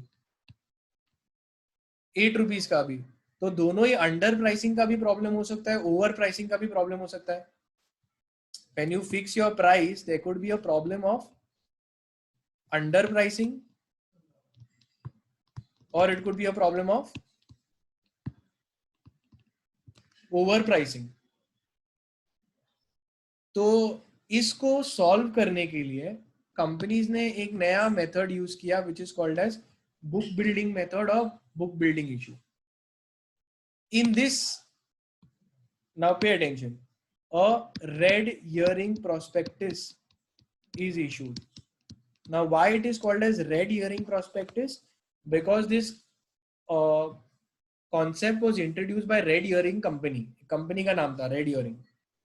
वो लोग ने ये टेक्निक इस्तेमाल किया. वो लोग रियलाइज किया यार अंडर प्राइस भी कर सकते हैं हम लोग, 12 देने तैयार थे, या ओवर प्राइस कर दिया, लोग देने ही तैयार ही नहीं है 10 रुपए. तो they issued red herring prospectus. Red herring prospectus does not contain price. लिखने का ही नहीं प्राइस कितना है. वो क्या करेंगे? They will contain price band. Price band होगा. मतलब अद्वैत कैन से 10 रुपए से लेके 20 रुपए का रेट चल रहा है. आप बताओ आप लोग कितने में खरीदने तैयार हो. So what is Advait doing? He's not selling. He's asking the shareholders only. Bidding करवा रहा है कि आप लोग ही बोलो क्या कर रहे हैं, कितने रेट में. तो बिडिंग आएगी तब जाके हम लोग को सही रेट पता चलेगा. लेट्स से उसको पता चला कि the best price people are ready to pay 15 और उसके सारे सिक्योरिटीज भी निकल रहे हैं. So once red herring prospectus is done, bidding is done. Shareholders will bid. That मेरे को 20 चाहिए, कोई 10 बोलेगा, कोई 15 बोलेगा। अगर मैं हूं तो मैं बोल सकता हूँ नहीं नहीं 20 भी बहुत अच्छा रेट है, 20 भी दे दो। कोई बोलेगा नहीं नहीं हम तो 10 ही देंगे। तो हो सकता है कि अगर 15 फाइनलाइज हो गया तो तुमको शेयर्स मिलेंगे ही नहीं। समझ में आया? और अगर किसी ने 20 बिड किया और पता चला कि 20 के इतने बिड्स नहीं है बट 15 के इज अ गुड प्राइस, तो all the shares will be sold at what rate? This will be the cutoff price. So the entire red herring prospectus, why it was issued? It was issued to determine price on basis of market demand. कि market का demand कितना है. So then the final price will be decided. Final price decide होगा ₹15, and then prospectus will be issued with that price. And then a final prospectus will be issued. और सबको बताएंगे कि तो पहले कौन सा इशू होगा, प्रोस्पेक्टिस के रेड हियरिंग? Red herring. तो पहले रेड हियरिंग प्रोस्पेक्टिस इशू होगा। रेड हियरिंग प्रोस्पेक्टिस में प्राइस बैंड दिया जाएगा। प्राइस बैंड में हम लोग को बिडिंग करवानी पड़ेगी कि भाई क्या 10 ले रहे, 12 ले रहे, 15 दे रहे, हम लोग को बिड्स कर डालने पड़ेंगे। फिर कंपनी वो बिड्स को असर्टेन करेगी पीछे कि कौन सा अच्छा रेट है। फिर बाद में कंपनी बोलेगी हम लोग ने प्राइस डिटरमाइन किया ऑन बेसिस ऑफ डिमांड, और फिर लास्ट में प्रोस्पेक्टिस फाइल होगा। अब ये क्या है पूरा लेटर ऑन आएगा more in depth. You got an idea? जितनी भी कंपनीज आती है तुमको क्या लगता है फिक्स प्राइस करते होंगे या book building? Book Book bidding. building. Building. Book building का क्या फायदा है कि you can see every day क्या बिडिंग्स आ रही है, तो इसके लिए उसको बुक बिल्डिंग बोलते हैं। मतलब एवरी बुक रहती है, बुक के अंदर बिडिंग्स आती है, आज 10, कल 11, कल 12, 15, 16, तो हमको पता चलेगा। तो अभी देखेंगे भी ना कोई भी company, let's say recent IPOs, तो उसका रेड हियरिंग प्रोस्पेक्टस मिल सकता है। सी अपकमिंग आईपीओ,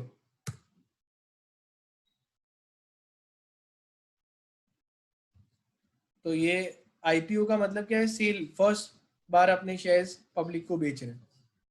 ये सब इश्यूअर्स है। देखो इशू प्राइस क्या रखा ये लोग ने, लेट्स सी, 274 to 75. वो बिडिंग मांग रहे हैं वो लोग। Let's see and prospectus RHP,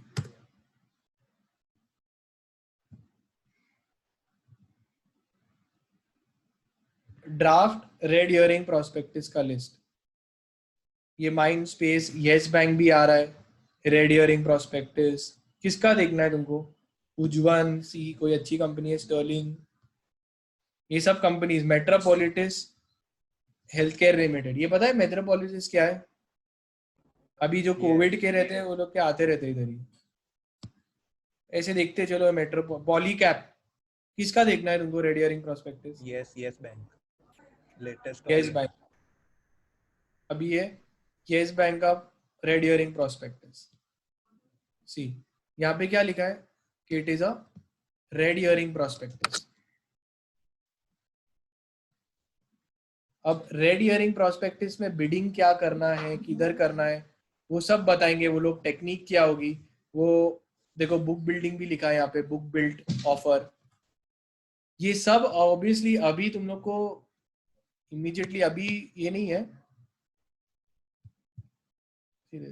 इसका टेक्निक। तो अभी तुमको आइडियली थोड़ा बहुत भी समझ में आया ना चलेगा, क्योंकि ये लेटर ऑन आएगा what is a red herring prospectus book building offer के अंदर। तो वो लोग अभी बताएंगे।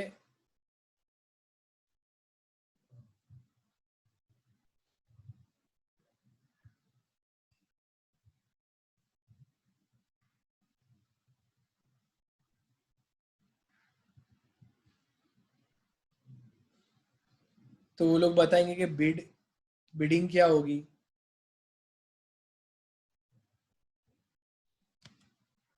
इनके पार्टनर बैंक्स कौन से हैं, मतलब मेरे को बिडिंग करना है तो किस किस के पास जाके मैं बिडिंग कर सकता हूँ। तो ये सब बुक रनर लीड मैनेजर्स होते हैं। ये लीड मैनेजर्स कौन होंगे? Merchant bankers. क्या है वो पता चलेगा तुमको। इसमें क्या कर सकते हैं?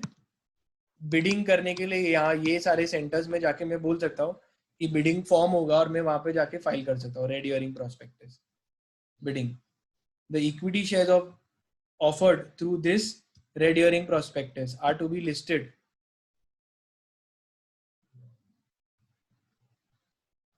in accordance with this information and so on. दूसरा भी देखते हैं।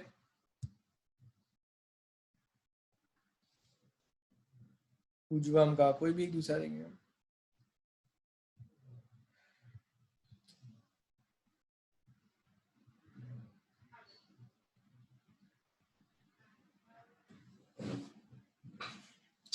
So this entire red herring prospectus, those who want to invest into the company will be seen.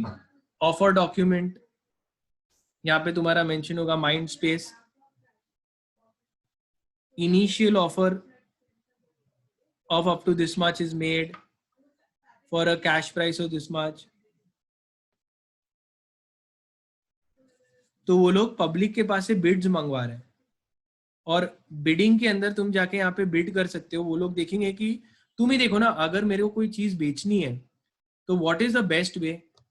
Should I decide the price upfront और should I get it a bidding from the people? So don't you think I can sell it at the highest rate? Bid करवाऊंगा तो ज्यादा chances है ना अच्छे rate मिल जाए मेरे को, क्योंकि बिडिंग करवाते तो अच्छा खासा हाईएस्ट बिडर को मैं बेचूंगा फिर। तो यहाँ पे पूरा डिटेल में दिया रहेगा। छोटा डॉक्यूमेंट होता है, कितना छोटा ही है, तुम्हारी मॉड्यूल से मोटा है, ठीक है। तो if you are interested you can go and check about the offer, what will be the proceeds, background, risk factors,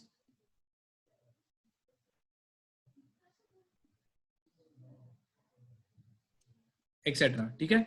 so 700-800 page के डॉक्यूमेंट्स होते हैं ये सब। Now moving forward, तो ज्यादा नहीं है, we don't have to go into much deliberation, 2 he paragraph का है, we dwelled into it too much. Red herring prospectus का कॉन्सेप्ट समझे। Tell me one thing, will it contain complete details about the price? No. Yes or no? No, so it does not include complete particulars. तुमने देखा था कितने सारे में blank blank dot dot था, क्योंकि ये फाइनल प्रोस्पेक्टिस नहीं है। बिडिंग मंगवा रहा हूं मैं, देखता हूँ अच्छे अच्छा भाव क्या आएगा, मेरा बेस्ट रेट पे बेच पाऊंगा। तो it is does not contain complete detail of the quantum of issue, कितना इशू भी कर रहा हूँ वो भी नहीं बताऊंगा, ना प्राइस बताऊंगा। contains most of the information pertaining to the company operation but does not include the key details of the price and number of the shares allotted. क्यों नहीं बताएंगे? क्योंकि मेरे को जानना है कि मैं बेच रहा हूं तो तुम लोग मेरे मार्केट में क्या गुडविल है, पब्लिक कितने में बाय करने तैयार है, फिर मैं अपना प्राइस डिटरमाइन करता हूं।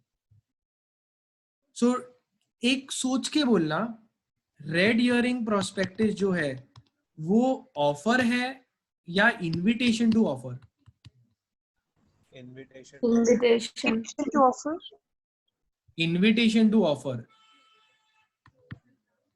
मतलब मैं अपने सिक्योरिटीज बेच नहीं रहा हूं, मैं पूछ रहा हूं कि भाई तुम लोग क्या रेट से खरीदोगे, तुम लोग ऑफर दो। जब भी हम लोग कोई भी सामान ऑप्शन भी करते हैं तो तुम लोग ऑफर देते हो, तो मैं तुम लोग को इनवाइट कर रहा हूं, बीट करो और मुझे बताओ क्या भाव दोगे मेरे सिक्योरिटीज को, फिर जो मेरे को लगा बेस्ट रेट वो फिर डिसाइड हो जाएगा। After according to section 32, company proposing to make an offer may issue red herring prospectus. जरूरी है रेड हियरिंग प्रोस्पेक्टस इशू करना। Word No. क्या लिखा है? May issue red herring prospectus prior to issue of prospectus. तो पहले क्या issue होगा? रेड हियरिंग प्रोस्पेक्टस, और फिर बाद में जब फाइनल प्राइस में डिटरमाइन कर लूंगा, मैं देख लेता हूँ बिडिंग क्या हो रही है, मेरे मार्केट में मेरा नाम का क्या स्ट्रेंथ है, फिर मैं अपना प्राइसिंग डालूंगा। Okay, such a company proposing to issue red herring prospectus shall file it with the registrar at least 3 days prior to the opening of the offer. तो offer date के 3 दिन पहले तो दे देना पड़ेगा ROC. It will contain the same obligations of a prospectus, मतलब इसमें भी red herring prospectus में भी झूठ तो बोल नहीं सकता हूँ, and so on. एक abridged prospectus होता है, बहुत ही सिंपल है. तुम मुझे बताओ ये यहाँ पे कितने पेज का डॉक्यूमेंट देखा था हम लोग ने? 600. तुमको लग रहा है पब्लिक 600 पेज पढ़ेगी? No. नहीं, तो वो लोग देखो यहाँ पे 600 भी हम लोग कम बोल रहे हैं, 671 पेज का है.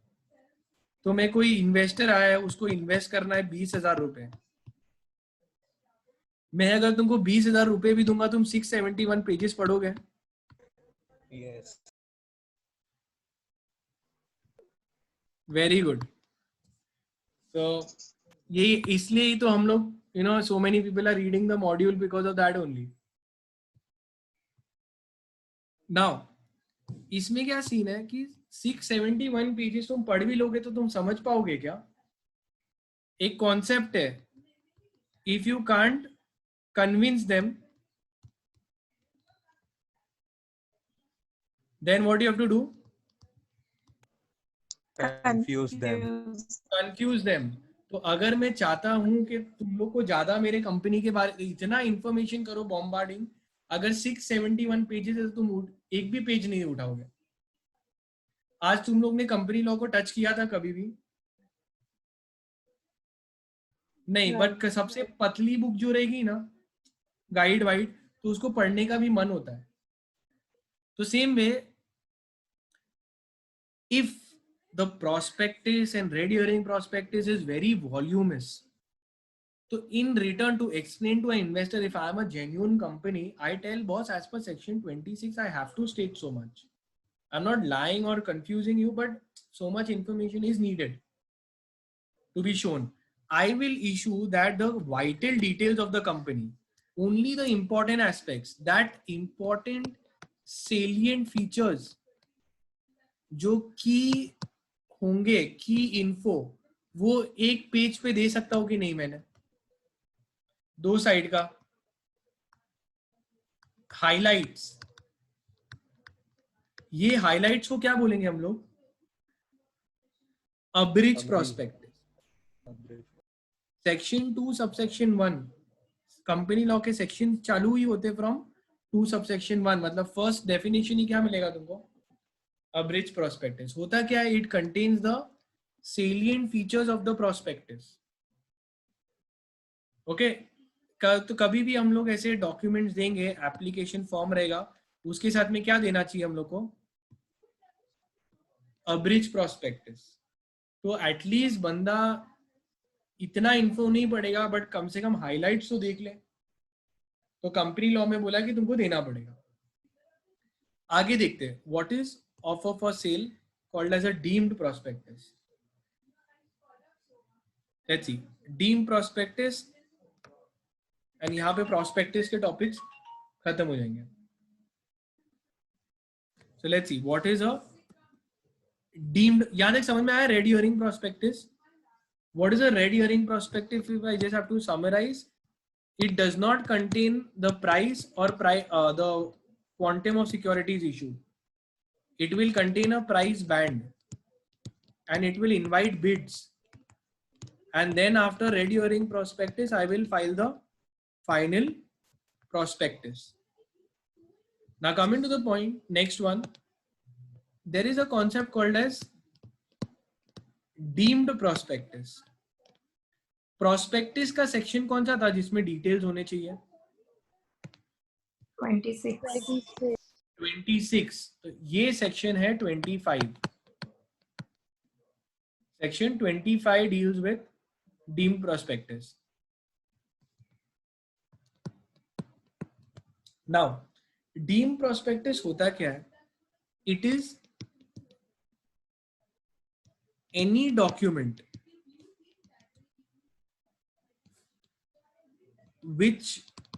by which invitation is made to the public. By which invitation is made to public is called deemed prospectus. तो कोई बोलेगा भाई इसका मतलब क्या है? Any document by which you make an invitation to public is called as a deemed prospectus. तो यहाँ पे क्या हो रहा है? Imagine if the company is there, ABC Limited. ABC Limited wants to issue securities to public. Tell me one thing, do they have to issue prospectus?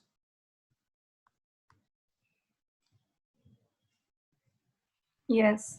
Come on fast. Do you have to issue prospectus? तो public को issue करेंगे तो हम लोग को क्या करना पड़ेगा? प्रोस्पेक्टस इशू करना पड़ेगा. इशू प्रोस्पेक्टस और उसके कंटेंट्स ऑफ प्रोस्पेक्टस को फॉलो. रूल्स ऑफ प्रोस्पेक्टस कौन से सेक्शन में दिया है?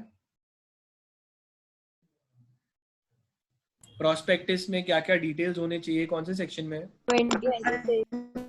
26 उनको कंप्लाई करना पड़ेगा. सिंपल. अब ये तो नॉर्मल प्रोविजन है. अब क्या होता है कि मैं बोल रहा हूं, मैं देखो कैसे सेक्शन 26 का मैं इतने सब डिटेल में स्किप करता हूं. एक टेक्निक निकालता हूं मैं. तो मैं क्या करता हूं, ABC लिमिटेड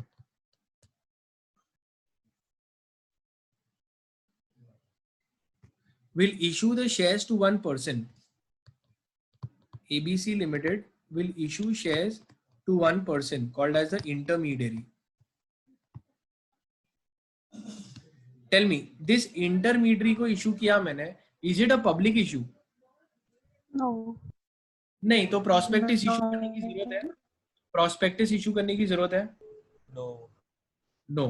But ये intermediary, सोचो, ये ऐसे ये बंदे को मैंने इशू कर दिया तो लोगों को लगेगा ये तो प्राइवेट प्लेसमेंट है, प्राइवेटली ये इंसान को दिया है, पब्लिक को थोड़ी दिया है.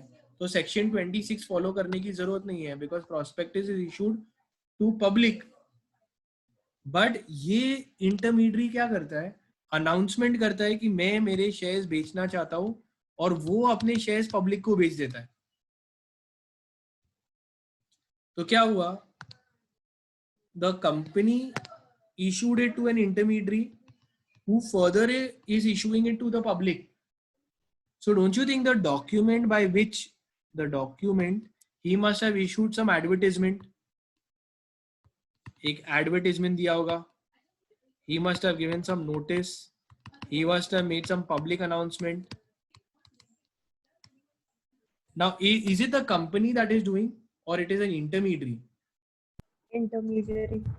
Intermediary is giving he's selling off his stake to public. This can also be called as offer for sale. Offer for sale क्या होता है कि सोचो मैं जो बहुत शेयर्स है, सोचो कंपनी ने मेरे को अलॉट किए, मेरे को 10 लाख शेयर्स इशू किए. किसको? इंडिविजुअल को. तो मिस जुबैर को 10 लाख शेयर्स इशू किए. Is it a public issue or private issue?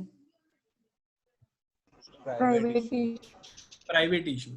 अब मैं कंपनी को बोलता हूँ, मैं है ना जाके पब्लिक को इशू करता हूँ. मैं एडवर्टीजमेंट निकालता हूँ कि मेरे पास 10 लाख शेयर्स है.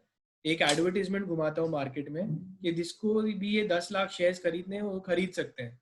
सो announcement is made by the intermediary for public. Don't you think all the rules of 26 should also apply here? That is contents में जो प्रोस्पेक्टस के ऊपर अप्लाई होते हैं, यहाँ पे भी अप्लाई होना चाहिए. Yes. So prospectus rules will apply. क्योंकि क्या हो रहा है, ऑफर फॉर सेल जब होता है, तुम मुझे बताओ, मैं अपने शेयर्स कभी भी बेच सकता हूँ. आज मैं रिलायंस खरीदा तो आज के आज ही बेच दूं मैं रिलायंस, कर सकता हूँ कि नहीं? Yes. Yes. तो मैं अपने पोर्टल पे जाऊंगा, वहां पे लिखूंगा सेल और बिक जाएगा. बट क्या मैं 30% of stake, 20% of stake, 10 lakh shares ऐसे बेच सकता हूँ? No. तब बोलेंगे भाई 10 लाख शेयर डालेगा तो खरीदने वाली इतनी पब्लिक थोड़ी है। तो मैं बोलता हूँ ठीक है, एक काम करता हूँ, पब्लिक को एक अनाउंसमेंट करता हूँ, तो पब्लिक को पता चले। ऐसे बड़े बड़े जो बिग प्लेयर्स होते हैं ना, प्रमोटर्स, तो जो प्रमोटर को अपना स्टेक बेचना है, ये प्रमोटर है कंपनी का, लाइक मुकेश अंबानी। सोचो मुकेश अंबानी के पास में 30% शेयर्स है रिलायंस के, तो वो 30% जब बेचेगा तो उसको कोई ऐसा इंडिविजुअल एक एक पार्टी करके नहीं मिलेगी उसको, एक एक बंदा जो ऐसे 30% खरीदेगा। वो पब्लिक अनाउंसमेंट करेगा। वो पब्लिक अनाउंसमेंट में पब्लिक को कहेगा तो everybody will come to know, तो थोड़ा ये और फिर ही रिलायंस अपना स्टेक बेच पाएगा कि नहीं। So the document by which Ambani will make a announcement to public that please buy my shares, it is called as offer for sale. On that also, that document by which invitation is made to public will be called as a deemed prospectus. Clear it now? So big stakeholders, they go direct to public because they have so much stake, they can't just sell off on the portal. They have to make announcements and they have to tell the public that hello, I have so much shares, buy from me. And then it's just like a rules of public prospectus will apply here. समझ में आया ये? Let's see what they've given.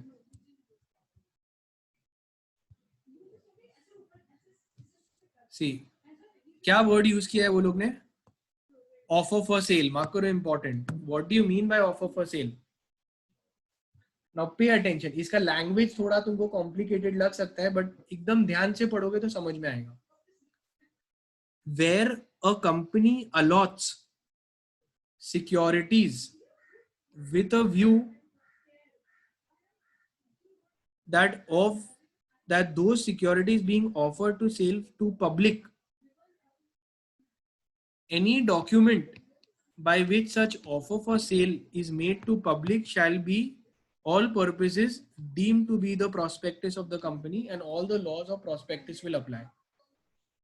In simple terms, any document by which offer for sale is made to public shall also be deemed to be a prospectus.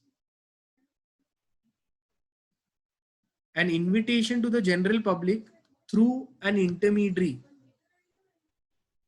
shall also be deemed to be a this. समझ में आया ये? देखो offer for sale में भी क्या लिखा है? In consultation with the board of directors, certain members can offer in accordance with their holdings to the public. तो यहाँ पे कौन आते हैं? बड़े बड़े Mukesh Ambani. Mukesh Ambani wants to sell off his stake ना, तो ऐसा पोर्टल पे जाके सेल नहीं कर सकता, उसके पास बहुत सारे शेयर्स हैं. उसको क्या करना पड़ेगा? एक offer for sale. That document by which he offers his securities for sale will be called as a deemed prospectus. Clear it now? Now, issue of shares at premium and all of that, this we'll do later on.